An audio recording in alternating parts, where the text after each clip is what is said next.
forêt dense est une forêt de mangroves. Elle se compose essentiellement d'arbres de palétuviers. Les arbres se pêchent en hauteur sur des racines, immergeant profondément leurs tiges dans le mélange de boue et d'eau de mer salée. Les racines, comme les arbres des palétuviers, s'unissent en bloc et résistent aux plus puissants orages.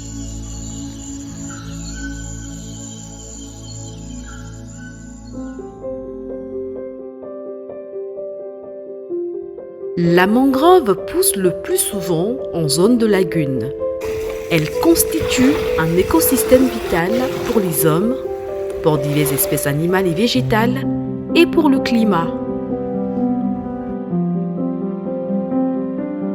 Représentant schématique d'un écosystème de mangrove. Donc, à l'extrême gauche, il y a la forêt normale. Après, on rentre dans la mangrove. Ici, c'est représenté par deux espèces. Il y a le palétuvier blanc qui est entre la forêt, ici. Là.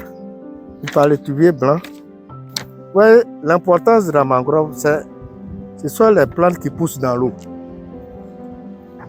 Et l'eau se retire pendant la journée, se retire une fois et puis revient.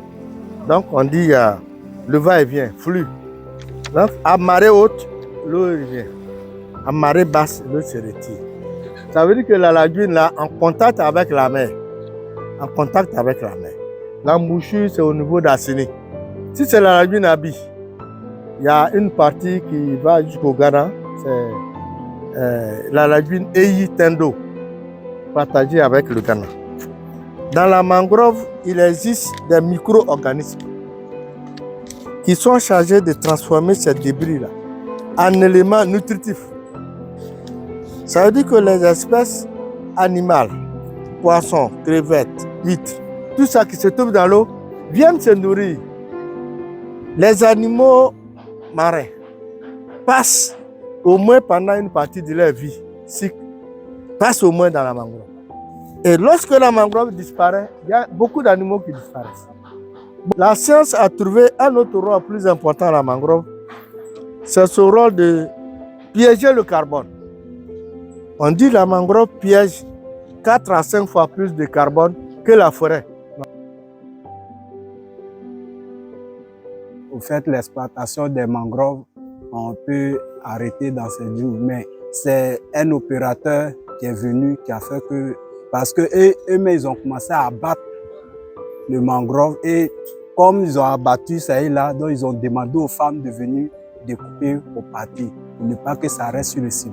Parce que avant, quand j'allais vers Anga, je monte des mangroves et quand je regarde dans l'eau, je vois que les poissons sont entassés au milieu du mangrove.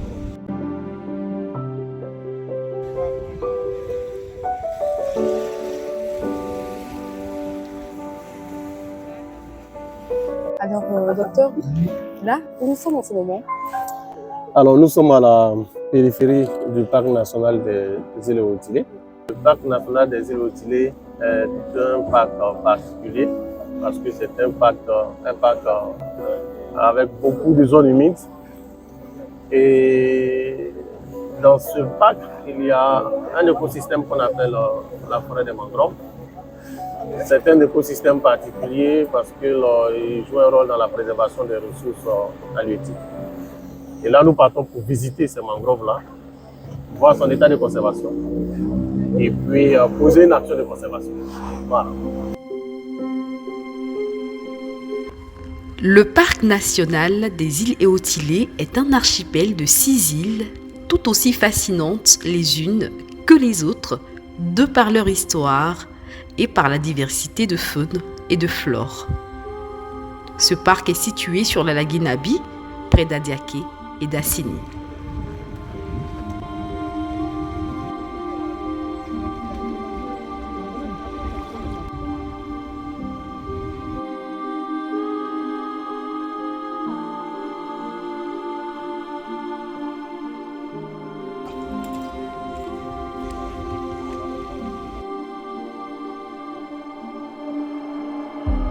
Nous avons une mangrove qui a été déjà détruite par l'homme, par l'action de l'homme, parce que là où nous voyons les traces de machines de tronçonneuses, c'est ce que vous voyez.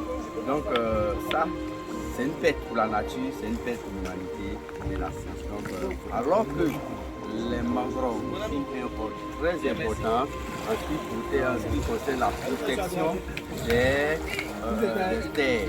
Alors, on peut avoir une maison en bordure de l'eau sans toutefois détruire la mangrove tout en faisant des passerelles pour pouvoir avoir accès à nos résidences.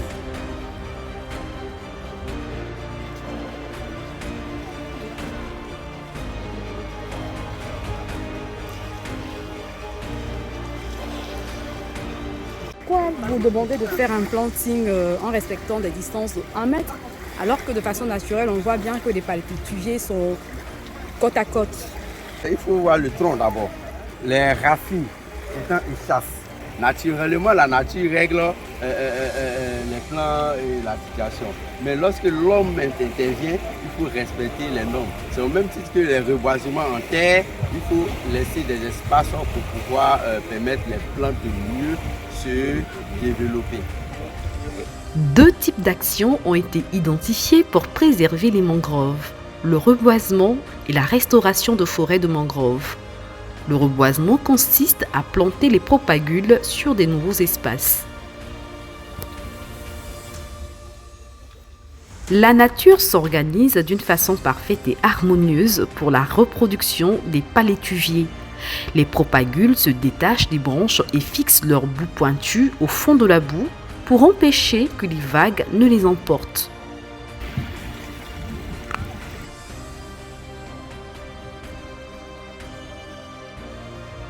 En Côte d'Ivoire, dans les années 70, la superficie des mangroves est estimée à plus de 500 km².